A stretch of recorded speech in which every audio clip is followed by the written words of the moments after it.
Good morning and welcome to the Bear Tiger Pod number 18. It may not be morning when you're listening to it, but it's morning for us.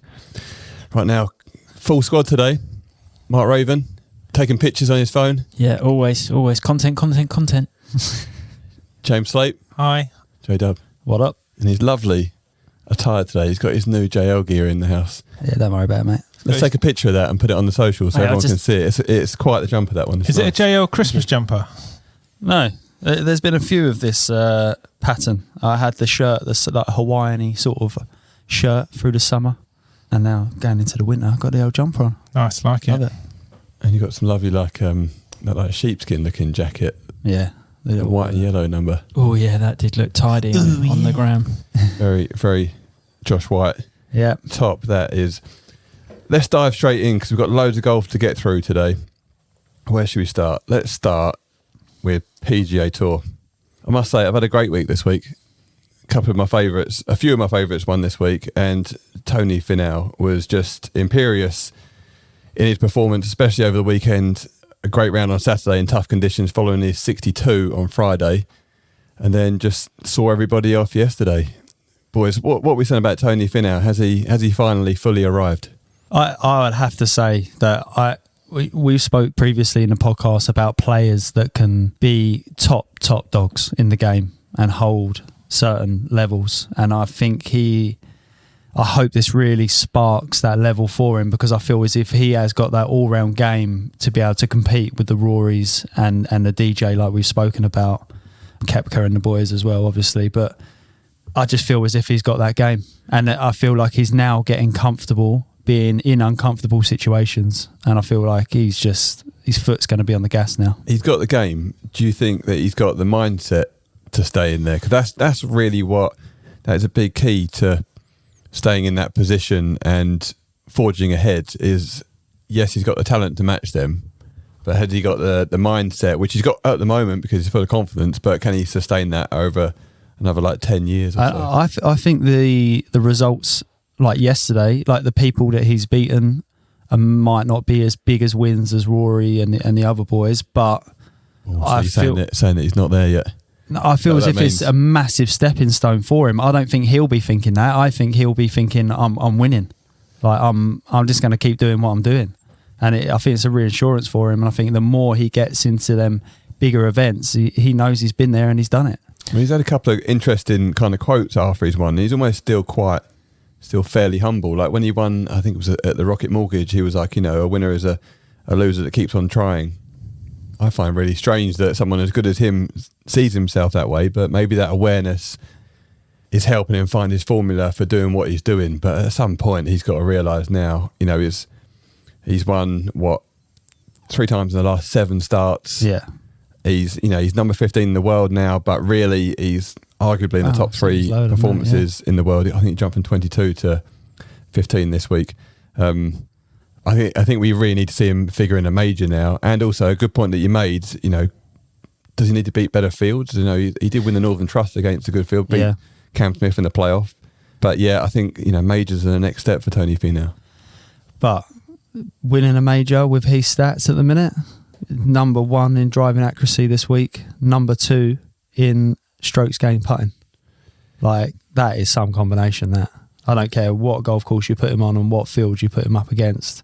That's going to be contending. Yeah, his coach was saying he was kind of tapping it around this week, which he was he was at 70%, which is obviously field because not 70% how far he hits it, and he was pretty much level pegging with Ben Taylor and Justin Rose playing alongside, and Ben Taylor looked like he gets it out there a little bit. Yeah, Justin's not quite as long as he was, but yeah, you would have played with Ben Taylor, right? Yeah, I grew up playing with Ben. He was actually my foursomes partner for the county, for Surrey. Great boy. And he's just someone that has just stuck to his guns of what he does. Like, he does it. He's not gone searching for anything. He's not tried to reinvent the wheel or anything like that. He just knows what he does well. He doesn't take himself too seriously. And he literally just goes out. Like I said, really, he literally just knows what he does. And he sticks to that. Sticks to his process, and he's climbed the ladder, and he's worked his way up. And I thought yesterday how he played that last round, that was a tough course. It was really, really tricky, as we'll come on to. But how he played that last round, I thought was so solid. Yeah, so a bit of background on Ben Taylor. He's a local lad to us from Epsom in Surrey. His dad is a pro, his uncle's a pro. They own Paxton Golf Centre, which is a 6-hole and driving range place just down the road, which we've all frequented at some point. Field of Power Taylor. Went to college in the States, kind of didn't really come home after that. Did he had a lot of success in college, ended up at LSU, and then he's been on the PGA Tour for a couple of years, not had much success on the PGA Tour to date. This weekend, his third place finish was by far and away his best finish. But when he has been on the Corn Ferry Tour, he's done well. He's won on the Corn Ferry Tour. Card twice through Corn Ferry onto the PGA. So he's worked out that formula, and maybe now he's working out the formula for the PGA Tour. Interesting, in his interview, he kind of referenced, having to swallow the pill a little bit, going back down to Corn Ferry after being on the PGA Tour for a couple of years, and kind of said he was in a better place mentally. Maybe you do or don't know. Has he always applied himself? It kind of seemed like there was something going on behind closed doors. Maybe he didn't take it seriously enough the first time when he was on the PGA Tour, and he's now rededicating himself. Yeah, like I said, he doesn't take himself too seriously, and he knows what he does. But I think sometimes... Does that mean he gets lashed on the side? Yeah, as we know, like, you can go out and have a good time and whatever else, but I think he now prioritises his golf, and he makes sure he does what he needs to do to play well first before he does that stuff, is the best way I'd put that. Yeah, it makes sense. I mean, his game looked really, really good. Has he always been a good ball striker? So watching his game, yes, he's always ripped it. Been long, hits it, struck it really well. But the thing watching his game closely yesterday was, for me, was his pace putting and his stroke looked unbelievable. And I feel as if that was what was missing from his game. But yesterday I think he putted the best. He had the best strategy around the greens. He was putting from off the greens, up slopes, and he was always stone dead. It was a bit Martin Keimer US Open-esque, wasn't it? Just putting from a long way off the green a few times. Yeah. Because those greens were kind of upturned saucers. But kind of back to Tony Finau for a second. He hits that lovely little fade off the tee, putting him in play. But one thing I noticed, he was definitely moving the ball left to right and right to left into the greens. Do you think that's also a bit of a coming of age for a top class player? Because Tiger always talks about moving the ball around a lot. And I know there's all this chat about the ball goes straighter and that sort of stuff, but the ball still moves. And as much as everyone says you should have one shot, it's funny to me that the best players move the ball both ways into the greens. Yeah, I totally agree. It looked like if the pin was on the left hand side, he was aiming at the middle of the green and working it in, and if the pin was on the right, he was aiming at the middle of the green and working it in that way. But I totally agree with you. It just gives you that a bit of groundwork. I feel like you can just get it to the hole a little bit easier. Hit it in the middle of the green and watch it roll towards the pin. Yeah, instead of having to land it, which can be a bit dangerous, being so close to the wrong side and the short side of the pin on that golf course as well, with them runoffs that we were talking about and that bit of dodgy Bermuda grass. Yeah, you'd rather be putting from a long distance than you would be chipping from a short distance. Well, we're like 9 minutes in now, and we've not heard much from Slatey. I can see him zoning out. What did you make of Tony's win? I think after he won those two tournaments back to back at the back end of last season, it looked like a bit of a coming of age moment, and he's always been such a talented ball striker, I think. And like you said, when we were talking myself and Mark last week about how you'd market people and people what they do in the game, there's almost like we were talking about Scotty Scheffler, and I was sitting there thinking, is Tony Finau boring? But I think actually on the opposite side, he's played the family card and given people a taste of his lifestyle, whilst actually being like... Really? You thought he was boring? Well, no, I was trying to find out whether he fit into that category or not, because he doesn't do anything really... The boring category? Yeah, because he doesn't do anything really extrovert. But then I was sitting there thinking, no, actually, your superpower's you look like a really cool dad and husband. I completely disagree with that, because he's on social media, he's dancing, doing his little two-step. Yeah, that's what I mean. But he looks he looks just so. Yeah, but he's like a really cool dad and husband, isn't he? So he's there, isn't he?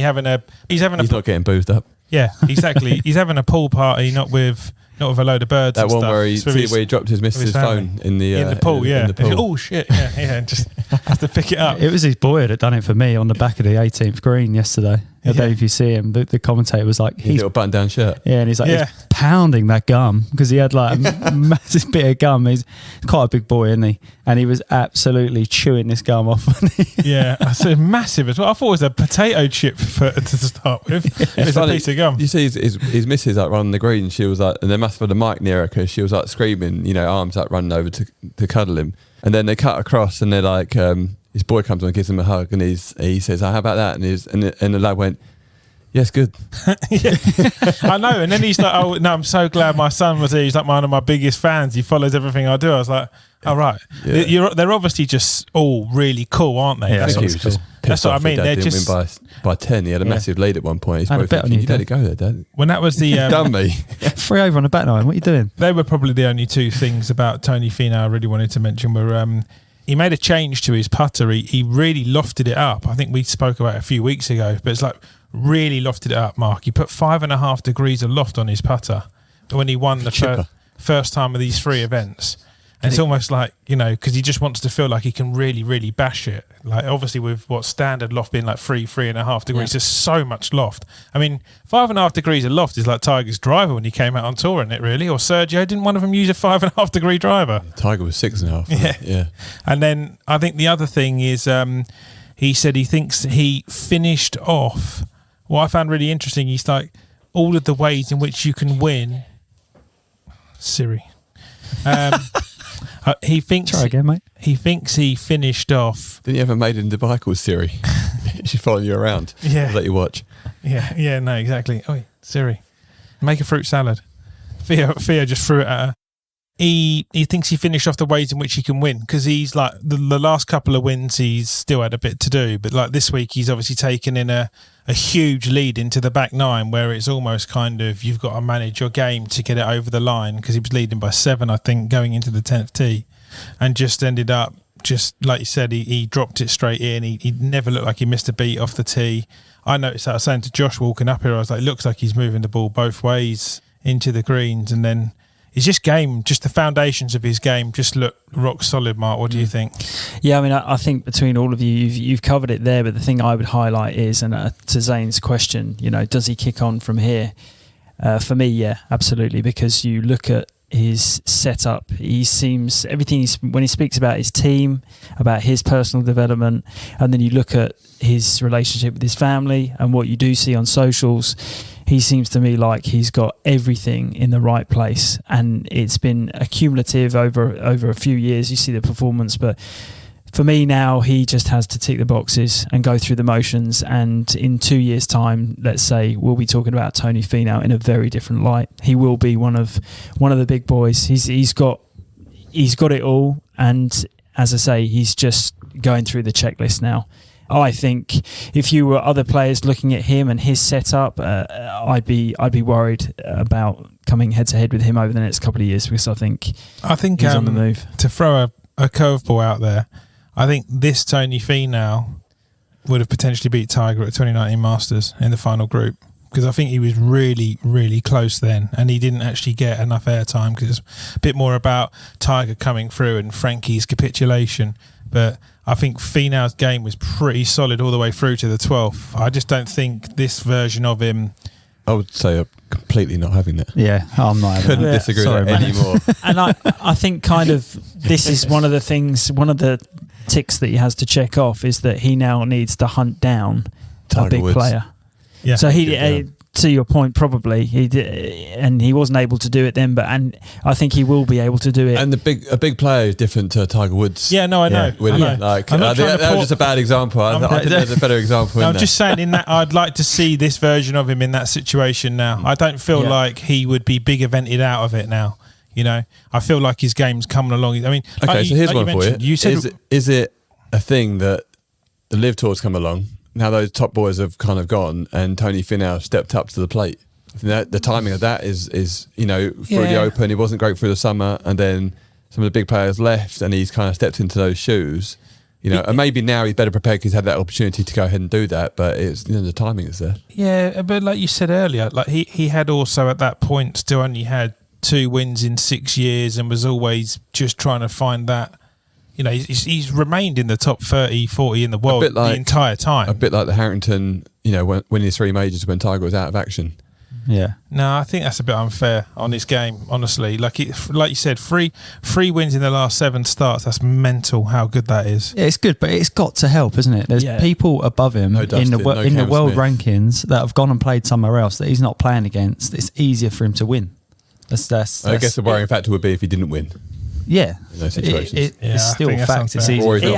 I think it has to be acknowledged. I don't think it's a massive factor, but it's definitely has to be acknowledged as a factor. I acknowledge that, but then we're never going to not have this argument, because every time someone goes and wins a live event, you're going to be like, you're not playing Rory, you're not playing Finau. But until he does, that'll be the next step. I mean, I guess the one upside is he's won 2 tournaments wire to wire, which is very, very impressive. As you say, that's going to be the next question for him now, is he knows he can do it at this level and he knows he can wipe everyone out, but can he do it? I think in that situation, like you said about playing alongside a Tiger Woods or a top player. I think the tough thing is that, but I think that, are they coming back this year? You'll have to let me know, but they had obviously abolished the WGC events. There was no WGC events last year. So even if it's not a major, it's got to be a stepping stone. There's got to be a bridge between what we class as an $8 million purse PGA Tour event and a major title. You can't, I think it's going up against another world class player whose tips have been better than he is right now. Like if he did it against Rory, you go, okay, yeah, he's taking him down. Or if there's not many big players left, Justin Thomas, Jordan Spieth, or someone like that, because essentially he's kind of gone to these events being the top boy and he's proven it. There's a different mentality, isn't it? I think that'll be the next step, won't it, between where he is now, which is where he stepped up, to really owning that space, which, we're only talking about this because he's so good. He was the number 1 ranked player in the field, was he? He wasn't, no. Scotty Scheffler was. Right. But he didn't play very well. I think going toe-to-toe with a good player who's in the mix, because, Scotty Scheffler's up there, but if he's not in the mix, he's not really in the conversation for him. On another note, though, I thought the golf, we took that 15th hole, that little par 3, that was a quality hole, wasn't it? Yeah, it's like a little Surrey hole, wasn't it? Yeah, on the Thursday when they had it at the front. Front right, yeah. And everyone was like, I think it was only 40% of the people hit the green. Yeah, it was like a gap wedge or something. Yeah, it was 117 yards or something. Do you reckon that's because everyone's sucked into going at the pin? Yeah, maybe. But it was a really small section, wasn't it, that front bit? And then it went over a lip and then went away, or it ran off the front down towards the water. Yeah. Yeah, there were a couple of shortish par 3s. And short par 3s is something else we could probably do half a pod on. Not quite a full pod. But they're just so much more interesting, aren't they? If they're 200 yards or 210, it's literally get on the hole, what's the middle of the green, off you go. But like you said there, you get an interesting little par 3, a bit of wind. And also when they put the grandstands around, hit it low, the wind doesn't affect it. If you hit it high, it does affect it. It makes for so much more fun. It's just a lot more penile, isn't it? The shorter the hole, they can be a bit harsher with the bunkering and penalty areas and stuff. You got a 210 yard shot, they give you an island green. That'd be fun, wouldn't it? A lot of the coverage was on that hole on that first day. And I quite enjoyed just sitting there watching that hole and watching all the different players and how their strategy and stuff. It was cool. It was good. It was and then a couple of drive ball par 4s as well. Yeah, that was good. Yeah, good to see Rosie playing somewhat better again. Yeah, he's not quite at full tilt again, but it was good to see him up there. He's always working hard, keeping himself in shape. He's had a bit of injury trouble, and he's also moved back to Wentworth this year. So maybe now he's got the family settled, we'll see some good form from him. He's just one of them players, isn't he? That as soon as he gets into a certain situation or gets into a certain level of event and he's in contention, he's got so much pedigree that he just flips into that zone and you feel like he'll just excel from there. He's gone back to a conventional putter grip as well after about 6 years using a claw. So yeah, same putter. He's just one of those weird putter things, isn't he? Yeah, the heel goes. It's the heel shaft, like it's like a reverse gooseneck. Is that the one thing he kept from the Honma deal? No, he's had that putter for it's a non-Honma putter. Is it like a face balance blade? Yeah, it's like a reverse. It's like a reverse gooseneck, and then it goes in like that, and then the putter blade starts. It must look so weird because you must see the shaft almost like it looks centre shafted. Kramski? No, but it does look like a Kramski putter. It must look like, if you look down over the ball, it must almost look like it's a centre shafted putter, but then the neck just severely goes. Yeah, cool. Like Scotty Cameron's are. This is the other end of the spectrum. Antichrist. The Antichrist, I tell you who else swung it really nice. Alexander, was it his name? That comes second. Troy Alexander? Tyson Alexander, yeah. Really nice swing. I'm pretty sure today his best finish previous to that was 45th. Wow. And then he's come second this week. He looked pretty solid. Do you know, nearly $1 million for second place, that was. Decent. And that was a big putt. That putt on the last. Yeah. From, what do you think, 30 feet? 200 grand, wasn't it? I think. Yeah. 200 grand putt. Yeah. Nice. Do you reckon he's gone back and just raided the minibar? He's like, a good week, I'm going to treat myself. Have 3 boxes of macadamia nuts. I'd say it would be nice, wouldn't it? With M&M's in the jar, that's my favourite. Yeah, he was good. So yeah, a really good week on the PGA Tour. The PGA Tour still, there's been always have a chat, but it's still, it just holds more when someone wins on the PGA Tour than it does on the Dark Side Tour. Let's move across to the LPGA. Mark, I'm going to come to you on this one. Nelly Korda winning back number 1, but that was an interesting back 9. Did you watch it? I saw bits and pieces of it, yeah. Yeah, really interesting back 9, battling out the battling of Korda and Lexi Thompson.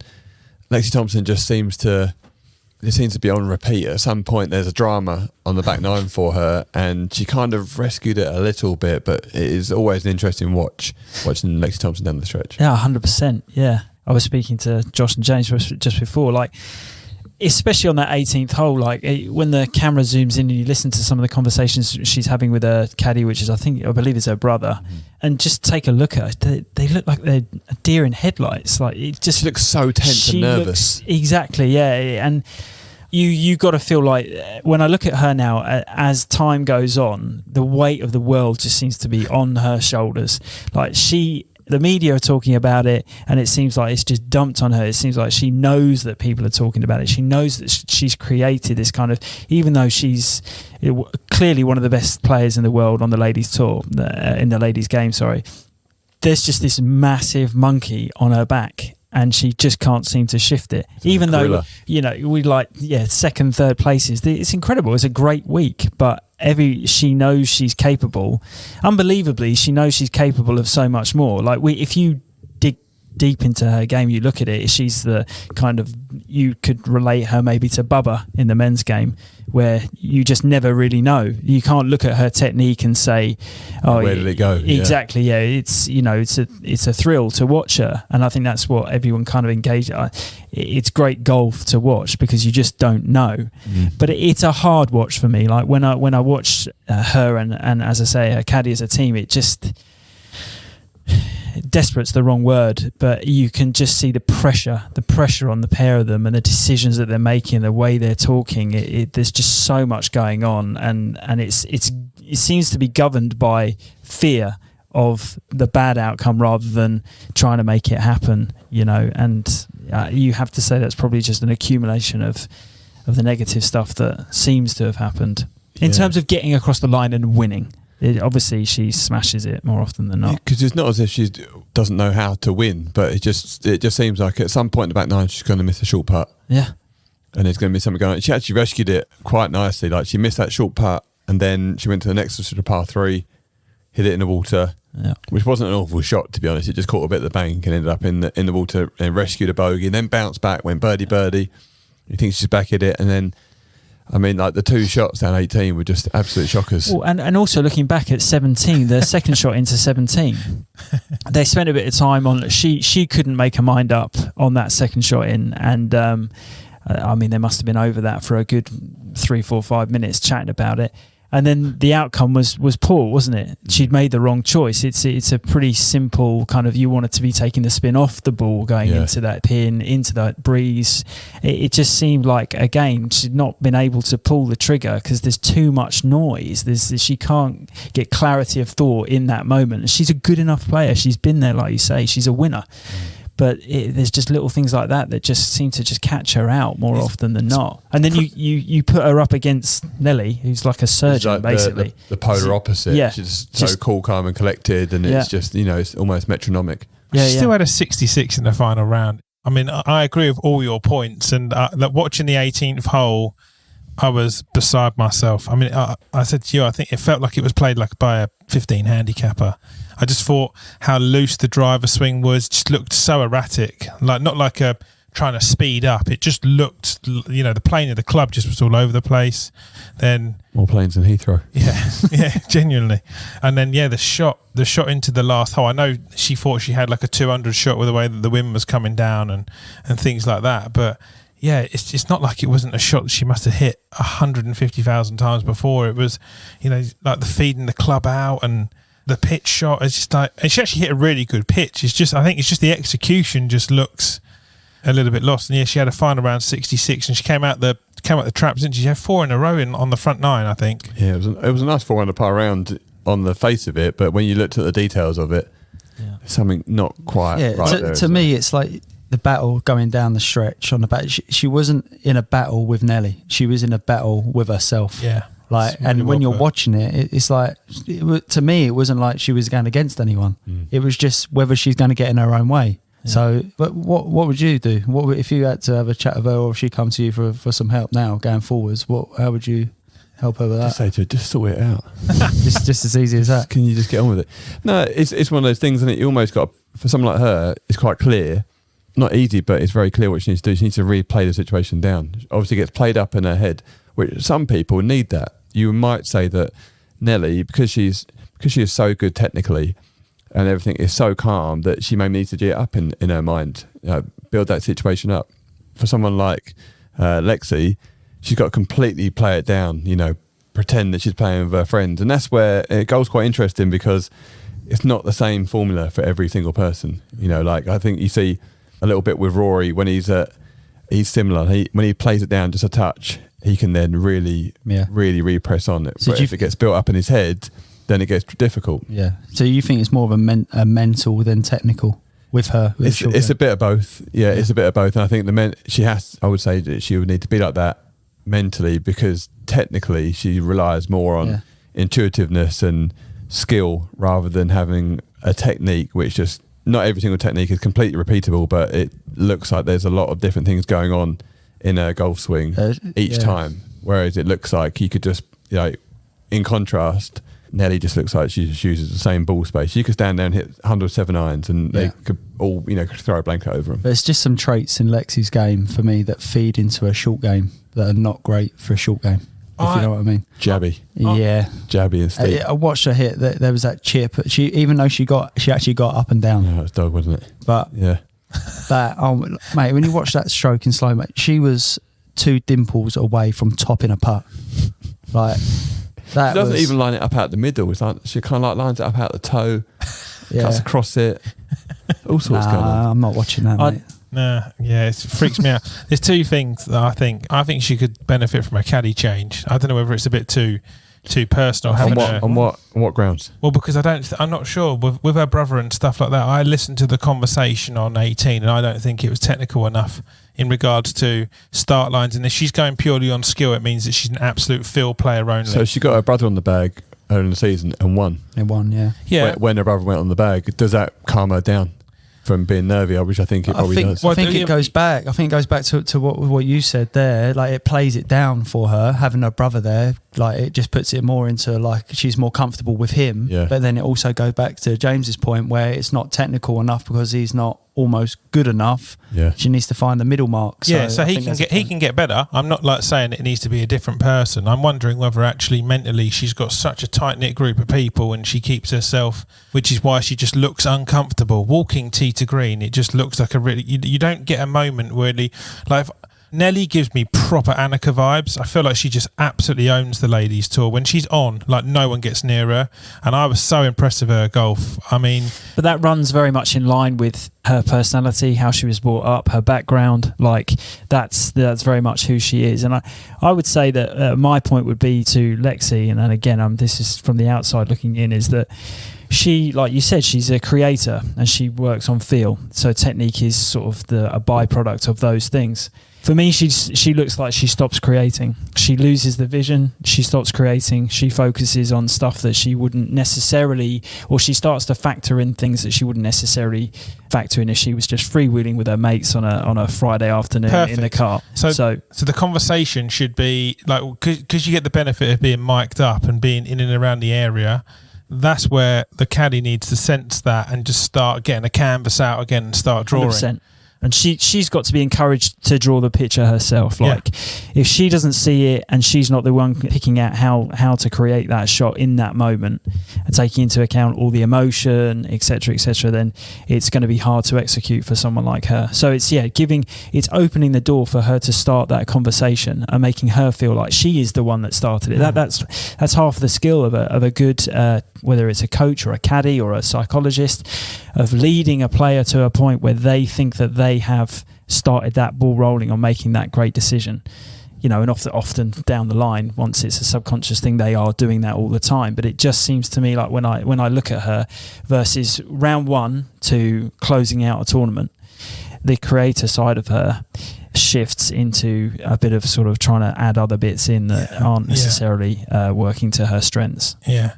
Zane, on Nelly Korda, I know she's ladies world number one, but like, how good could her legacy be? I mean, I just looked at her game on the back nine of that tournament. I was so impressed the way she moves. I think a golf swing just looks rock solid. Like in all, and actually, chipping and pitching motion. She just knew everything. She knew her flight. She knew how she was spinning it. I mean, I know she hit a bit of a handsy chip on 18, but it's a naughty place where she's left that, but. And then really when she her pace and putting control, just is there anything in her game that looks weak?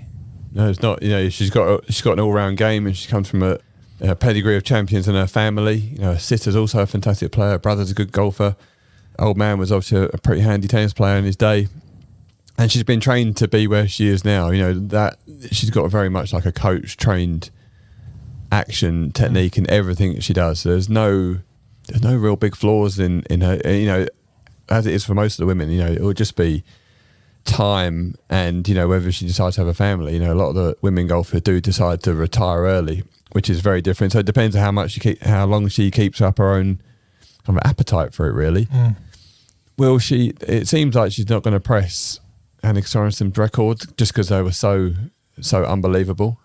But around that, she's just an absolute pleasure to watch swing it and play golf. And I reckon every time we covered the women's golf on Sky, I have to get up and do and analyse Nelly's swing. Like, it's absolute favourite in the studio.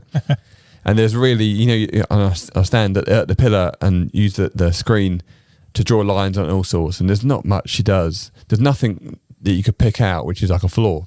Yeah. The one interesting thing she does have is she has a massive shoulder turn. Absolutely, it's probably close on 120, 130 degree shoulder turns, absolutely massive, but she just times it so well. Body doesn't get ahead of her hands, and she just delivers the club beautifully. If she has one tiny flaw, she overdraws it sometimes, maybe where she just backs up a tiny bit every now and again. I presume. I've not been able to analyse any of her really bad shots from face on, but yeah, she's just so good. This week, had all her family and friends there. She knows how to play that sort of grass. She won that last year, so she's kind of defending champion. So that was another, it just seems like in a really good space. It'll be something off the course that derails her if hopefully it doesn't happen to her. But yeah, what a great player, and it's an absolute pleasure to watch. And is she in that kind of then, with her father and her family, and obviously she's a champion in her own right. Is she in that kind of Richard and Serena vibe? I don't know. Yeah, I'm not sure. Mark might be able to answer that question, but I spent a bit of time around the Bradenton IMG Bollettieri Academy where they were the trained growing up. Yeah, I mean, from what I saw, he was the family setup was they were encouraged at every point, but it was never overdone because I think he trusted the guys on the Ledbetter Academy. He trusted the system. He was on site, so as a family they could somewhat control the stuff away from golf, but it was very much controlled in that urbanisation anyway. He's lucky in that place. For its time, I've not gone back. It's probably nearly 15. Are you still in credit up there as well? Yeah, probably. Yeah, I could do with some just help. rock up now. Hi, yeah, exactly. Get those lessons. Yeah, tour prep. Yeah, it's all set up so well there that they made. I assume they made a move as a family with this in mind. So I think he probably felt, look, it's going to be taken care of. I don't need to be that dad, or we don't need to be that mum and dad. We can just sit back, keep a keen eye on it, and it will take its course. And I think, fortunately for the pair of them and the family, it's worked out. Because when we were there was Ari and Nari, wasn't there? The Song sisters. Now they were, phenoms. They played in the prolific. US Open at 12 and 13 years old, didn't they? So and they haven't gone on to the same success anywhere near. I don't even know if they played for too long. To be honest. So the Kordas are a success story versus that. It's amazing that when they were there at the IMG Academy and we were down there, it was all kind of revolved around, you had the more established players like Paula Creamer, Casey Wittenberg and so forth. But then it was all like Ari and Nari were the two like real stars, and there was no way they couldn't make it. Yeah.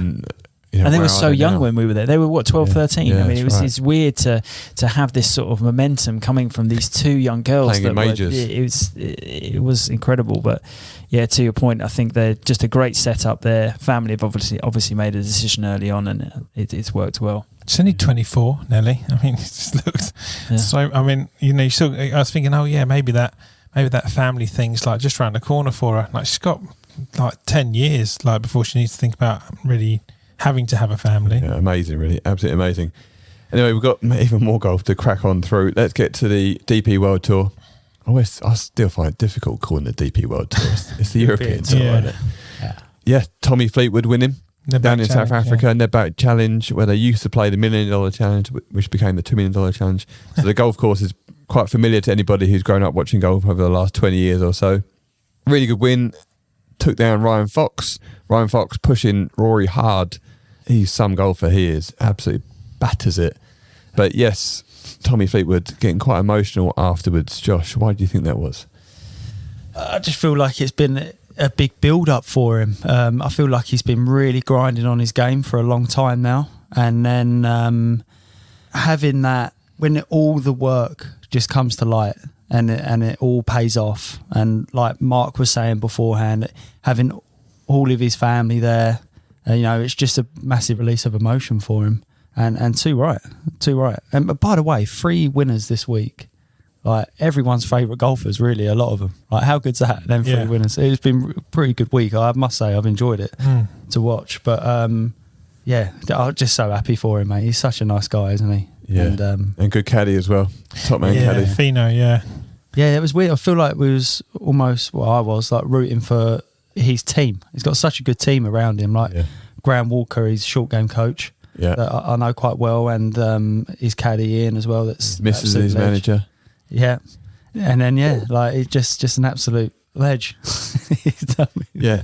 I mean, just great to we met Finau at the Open Championship this year, and he shared some stuff with us, and he just some of the stuff as a caddy, how committed he was, just absolutely brilliant to see that relationship. And they've been together, pretty much since Tommy's got onto the tour, and to have a man like that by your side, it's got to be an absolute big plus, knowing that when your game is on, you've got to go walk the extra mile to make sure that you've got the best chance of winning.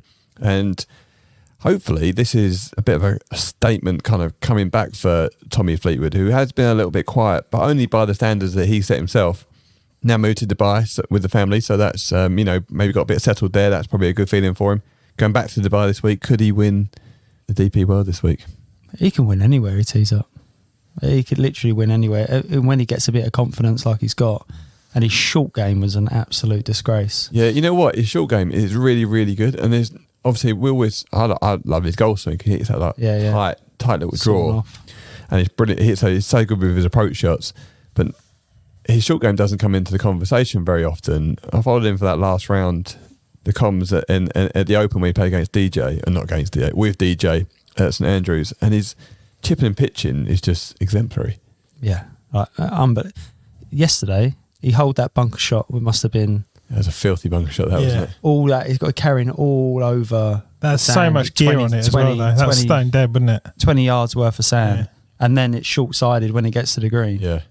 Unbelievable. He's boxed it for eagle. Yeah, hold it for eagle. And then his chip shots coming in down the stretch. He's just walking up, tapping them in. He hasn't even got to mark them. Yeah. I think his... if anything, probably is like mid-range putting. He doesn't look like maybe he holds enough to go on runs, from between sort of 10 and 25 feet. He looks like he runs a lot of edges, and if you wanted to, have those really, really low ones, you just need a handful of those to go. But I think he's also added more power to his game. He looks stronger, like when he's teeing it up. I mean, obviously he's playing with Ryan Fox. Biceps a bit. Yeah, he's juiced up a bit. He's obviously been on the old vegan protein in Dubai. Where have you gone with that? I know. Do you not notice when you're in the supermarket buying protein in Dubai, it's all vegan protein. Is it? Yeah, it's a nightmare. Is it? Yeah. Talking about Fleetwood, now we're talking about vegan protein in Dubai. I had to have something come in. But he's obviously played with Ryan Fox in the final round, who just absolutely hammers it. And he's been in the periphery with him for large parts of the round. So, he must... Ryan Fox definitely has vegan protein from Dubai. Yeah. If that's the case. I mean... I want some of that. He absolutely... he canes it, doesn't he, Ryan Fox? Straight spinnies. Have you played that course, Zane? I've not played down there. No, I've only played a little bit of golf in South Africa. When I had my card, I actually missed those events in South Africa, which is a bit of a regret, really, because it's kind of an early season. But yeah, just never really tickled my fancy. Although, when I was on tour, it was like the $2 million challenge. If I'd have got into that event, I obviously would have gone. Yeah. Is it? It's not played at Sun City anymore, is it? This is Sun City, isn't Oh, right, it is, yeah. Yeah, it's the It looks same really It just looks tricky. different, yeah. Like the greens look really small. track. Like it doesn't look like you can hit it offline. Yeah, it's not like mega tight, but I think if you miss those areas, you're Yeah. in deep Bundesliga. Little pockets on the greens and whatnot. But like where they cut the pins, they were like the width of the green looks like a thumb wide, doesn't it? Yeah, Like yeah. thumbs off a hand. Like, Yeah. it's just... It's bedtime bear. Yeah. Well, Yeah, I mean, look at where that... It's my toe. We've got the TV on the background with the European golf on, which is in South Africa. And it's a tiny piece of green that the pin is on. I mean, if you laid the pin down on the floor and did like a little radius, you'd be touching the fringe. almost looks like Greenkeeper's Revenge, some of these pins. Yeah. I mean... I think that's really tough, like, knowing how far the ball goes out there as well. Mhm. Like when you got them small targets, Yeah. makes it even Yeah, even harder Blandy to was judge. talking about, he said he did his yardages with his caddy and said normally it would be 10%, but he said it wasn't going 10%.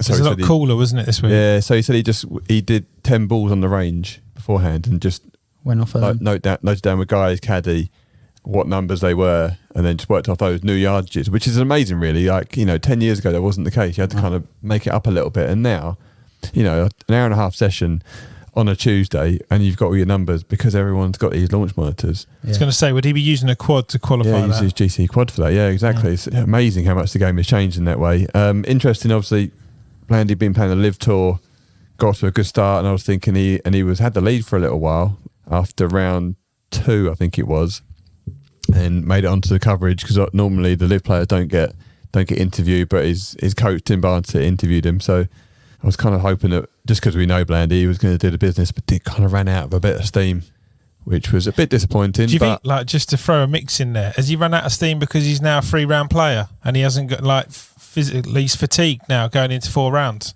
I don't know, just get him on the phone, ask him. Yeah. Ring him. I think he's got too much, mate. He's been around the boy. He's played way too much to affect him now. Yeah, I don't think so. That's thrown it out. But- Like, yeah. like Yeah, his cycling, worth doesn't he? throwing, His wrist. You look a bit annoyed, James. Yeah. Is he going to? He's cycling the final round, is he? Well, it's fitness. So if you get on your bike and you work on your cardiovascular fitness, it gets you able to go longer.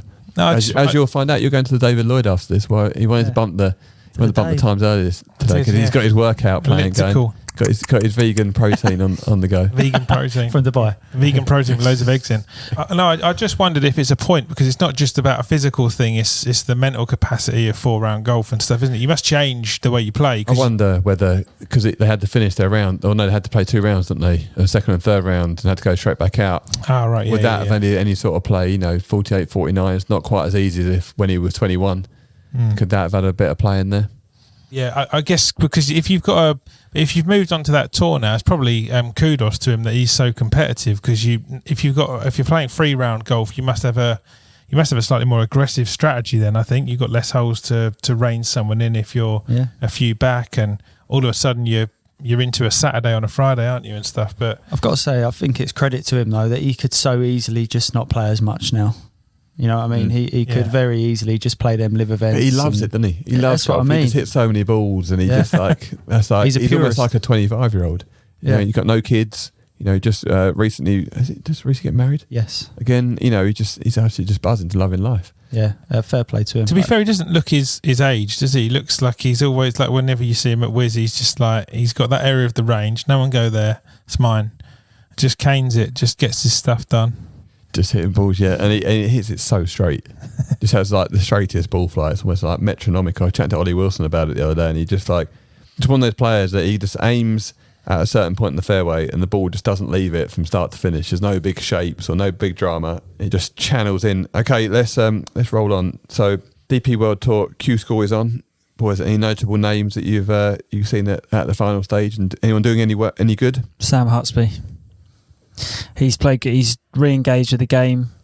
I'd say probably beginning of this year it started to work. He started to shoot some scores, and he's just crushed it on all the mini tour stuff this year. Just walked. He's PGA now, so he's done some PGA stuff. He's done some clutch stuff. He's done just ticked every single box. And we're not talking like 3 or 4 unders. He's going out and he's shooting 8 9s, and he's totally re-engaged. He's obviously in a good place, and he'll do it. I think going into this round, he was tied 4th, 3 rounds to play.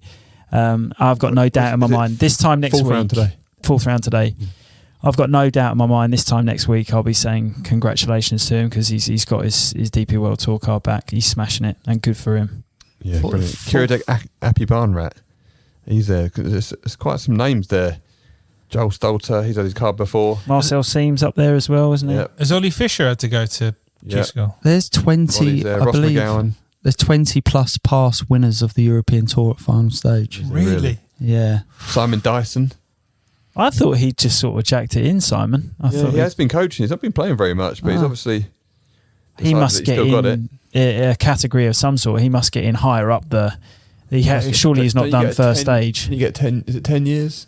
Going straight to final. Yeah, right. If you're a winner. So I think people don't realise how big the 4th day is of Tour School.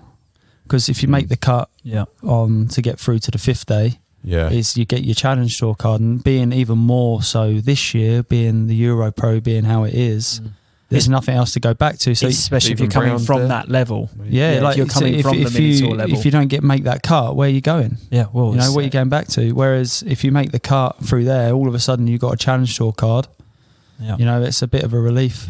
So you'll see some players, I think, that would just scrape through, and then they'll be quite happy and content that they've got that, and then they'll surprise themselves and push on and think contend for a full card. Ross McGowan's there. I don't know whether someone just said that. Yeah, how many cards are there, Zed? 16. Is it not 25?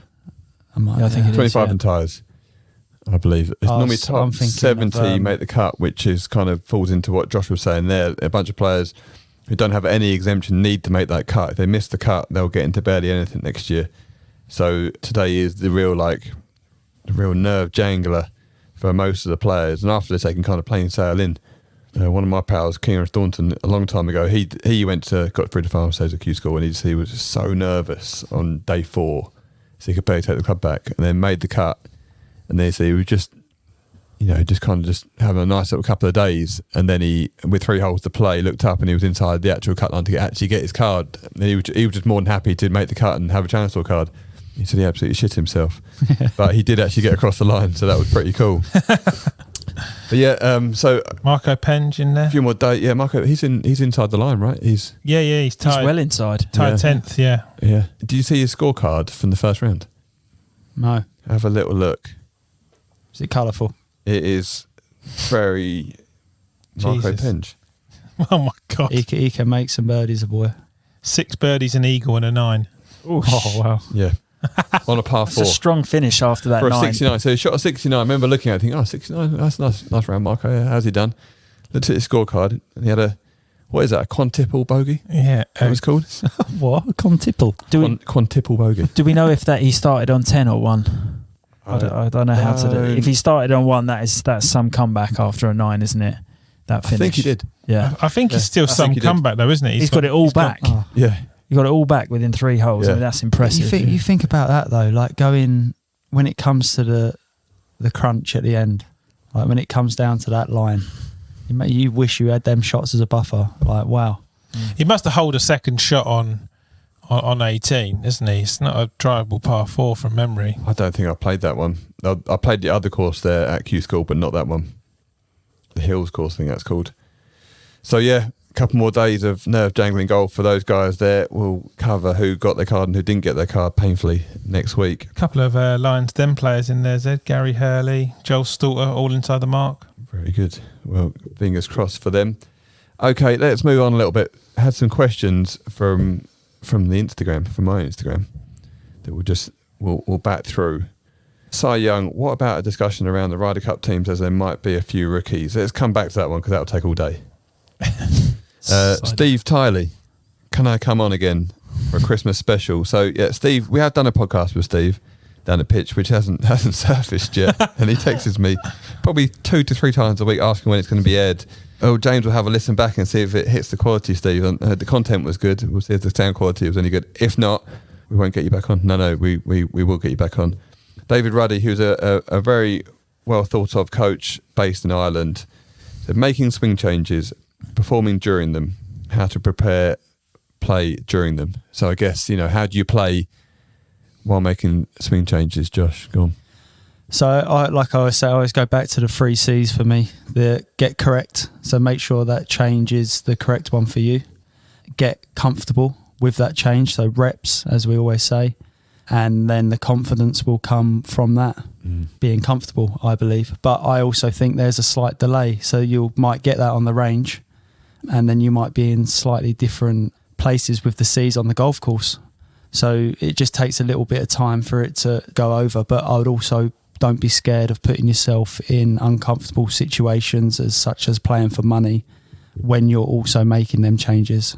I feel like that will speed the process up. Yeah, I guess a bit of awareness and almost a bit of acceptance that while you're making a change, you're not quite the same golfer. So to not beat yourself up, because that does happen quite a bit. You can be playing quite nicely, make a swing change, then you kind of lose your game, and you could get stressed about it, or experience will tell you that, okay, I'm about a week away or 2 weeks away from owning this. Yeah. Which is, there's actually no way around it, is there? And just writing down, like you always say, like 3 things that went well when you finish, and then just 1 thing that you would do better at, like just always. So you're not always looking at the bad. It's so easy to look at the bad stuff when you're going through changes. Just see what bit was 1% better. Yeah. You've got to have measurables, haven't you? Yeah. Throughout the process. And taking your foot off the pedal with your strategy a little bit. When you're making a swing change, you're not going to be quite as sharp because your mind is in another place. It's thinking about your golf swing, not about the target. Yeah, it's so swing, not Mark, shots, Mark, you're obviously really good with the strategy. You just adapt that slightly. Yeah, I would rein the. Like I've said before, I would play a conservative strategy aggressively.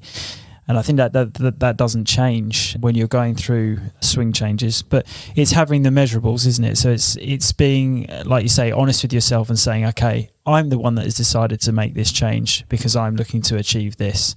So in this time period, I'm giving myself 2 weeks, so a month to see a drop off, but I'm going to measure it. And like Josh has just mentioned, but I'm not just going to measure the negatives, I'm going to measure the positives. So if you're playing 9 holes or whatever with a mate and you're playing for money and you felt great for 6 holes, but the last 3, when you were 1 down or you were even, you start to feel the pressure, you reverted back to type, you note that down, but you say, but actually for the first 6 holes, I was on it.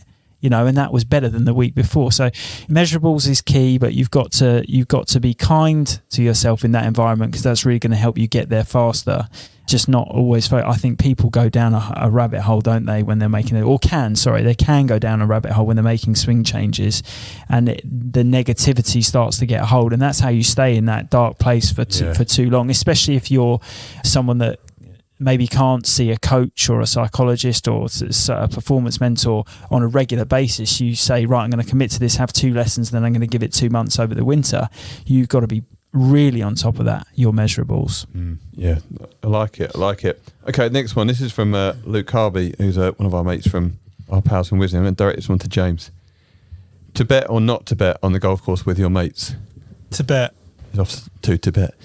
It's a place. Yeah. Boys? I think that, just to allude to Josh's point and some of the things that Mark has just said, I think when you play for money, whether it be £1 or whether you play for some more substantial stakes, when there's something on the line, you go through better levels of engagement, of focus. And as much as it's also good, it's camaraderie with your pals, isn't it? And it makes it all that little bit more enjoyable. So whether it's a ball marker or 10 aside, it's still good to feel like even when you're in your kind of communal play, you've got a card in your hand and you can work on your own things as well. Okay. Pete Gordon, can I come on? You could come on the podcast and talk about cooking, I suppose. Yeah, Pete eats. Well, Eats. you can come on and do a food section. OP Golf, who's a bear. Yeah. He's a bear member. Ollie, yeah. What courses in the UK did you have low expectation before playing, but ended up loving them? Oh, good question. At Castle Combe, it's Peter Alice course on the way to Bristol. My dad took me there on It sounds quite grand. Yeah, it's have you played it, Josh? No. It's built in the side of almost like an old quarry. So they say you have to take a cart because it's very up and down, but it's architecture and layout's beautiful. Some really amazing holes. My dad took me on a kind of like I got a deal on a golf weeks, like, you know, we're going down there at night, and in my traditional dad style, I'm thinking, right, cool, we're gonna stay at a Premier Inn here, and it's going to be a couple of municipal quarter, but it'd be nice to get some father-son time. And we played that, and I think the green fee was sub 40 quid, which is probably unknown now, and it was phenomenal. Castle Combe at I'll think of what it's called, Castle Combe at something, but yeah, really good Peter Alice course in the south of England. Wimbledon Park for me was one. Yeah, that's a good one, that. Yeah. Obviously. What about it? So there's no par fives. Obviously lots. I think it's par 68 or 67? It's quite low, isn't Might it? even be less. Is it that low? Yeah. And just Wimbledon Park. I don't know. It just doesn't sound great when you get there. Sounds a bit guff. But you get there, and obviously they use it as the car park as well for the tennis. So you turn up. I'm really building this up. Yeah, but this is why I thought it wasn't going to be very good. And then they obviously got an influx of a bit of money, so they redone all the bunkers, all the greens, all the fairways. It's in pristine condition, and it's just really fun to play. Quirky and fun. Par 66. It says 9 holes.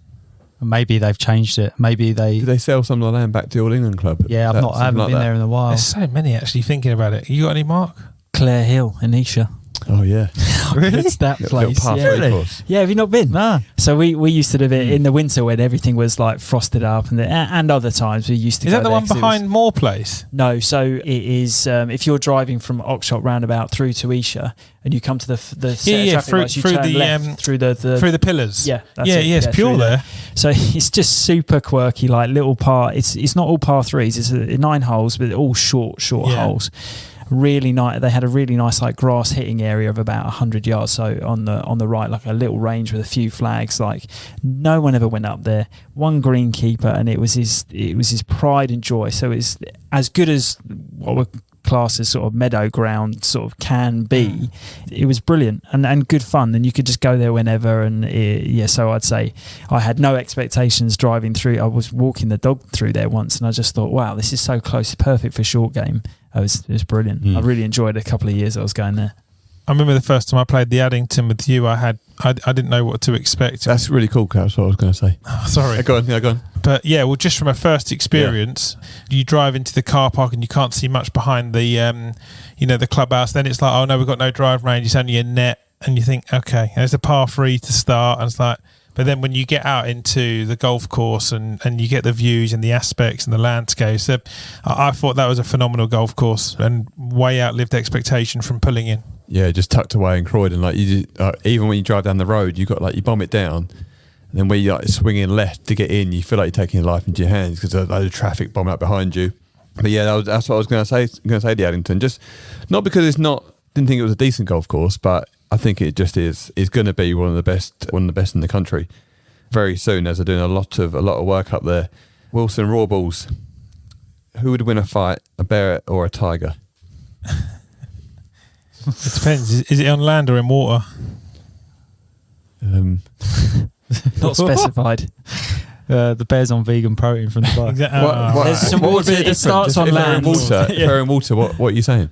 Well, no, I think bear. If a bear got a tiger in water, obviously it's it's a more of a natural habitat. So It's a good angle. Are we to talking be about fair. how much water? If it's up to their ankles, or Stream. yeah, I mean, well, if it's in a stream, they're still saying. I'm going for the tiger, just more athletic. I think actually a bear's better on its back paws as well, isn't it? I would say who gets the jump.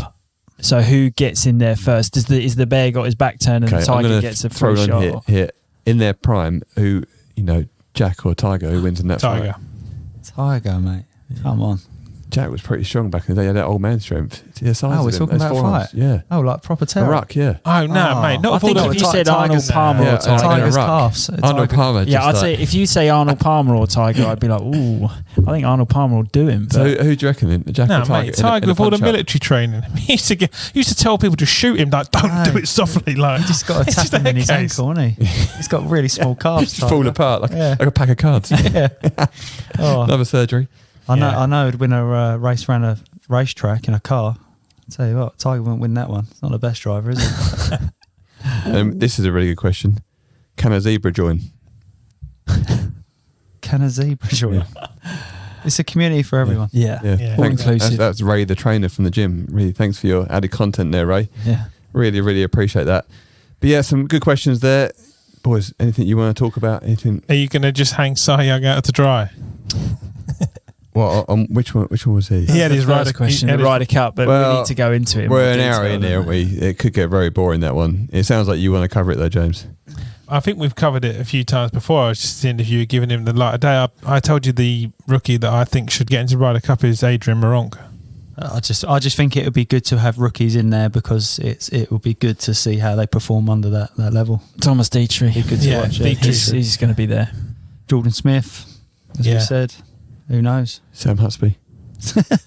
Yeah, he might have a bit of work to do. It's not a lot of time, but he could do. Listen, He's got to turn it on. current form, Big time. you wouldn't put it past Nice. him. Yeah. Notoriously, rookies in a Ryder Cup team don't do very well, do they? So we probably don't want too many rookies. Good But to watch though. He's got 6 picks, though, isn't it? So it's going to be interesting to see how he goes for that. Whether you're going to go 3 rookies, 3 experienced, or 2 and 4. Depends who qualifies and who gets in, doesn't it? Yeah. Odegaard. If you get a bunch of rookies, you then go very much with experience. I feel like the 6 qualifiers are going to be experienced players, aren't they? Really? Yeah, you'd hope so. The think- first 6 almost pick themselves, don't they? Yeah. Tommy's just played himself in. Rory's rock solid. Lowry's been going good guns. Yeah, it wasn't long ago actually. I'd written Tommy off, but you know, pretty much since that point, he's played unbelievable golf. Well, not unbelievable, but he's played fantastic golf. And he's very much, I think, he's back, and maybe just because he's got settled in, got the family settled in Dubai, and now he's back to just focus on his golf. See, Frankie's Exactly. trying desperately to play himself back into form, and he obviously hosted in Italy. Like, he desperately wants to be there. Yeah, he'll be a big part of that. Okay, chaps, I think we're pretty much wrapped up there. Yeah. Sweet. Covered loads of golf there. More to come this week. James and I will be in Dubai podding from there. On the next podcast, I'll probably be about the DP World Championship. I think we'll probably Riverside app you boys in Nice. for a chat on that. Lovely. And yeah, I hope everyone has a good week. Like, follow, subscribe the Bear Chiger channels. Chiger. Chiger channels. Any other little pieces, Jim? No, we're all Add good. in? All good. I think Nelly's got her own JL range launching tomorrow, which would be nice. Keep your eye out for. Bosh. Oh, what? Not Nelly the rapper with the old plaster on Yeah, his yeah, face. that's him. Yeah, Yeah. yeah, Oh, that him? one. Yeah. Oh, right. No, so not Nelly Korda. Yeah, Nelly Korda. That little giggle. We'll leave it there. Yeah, vegan Cheers. protein from Dubai. Bye. Toodaloo.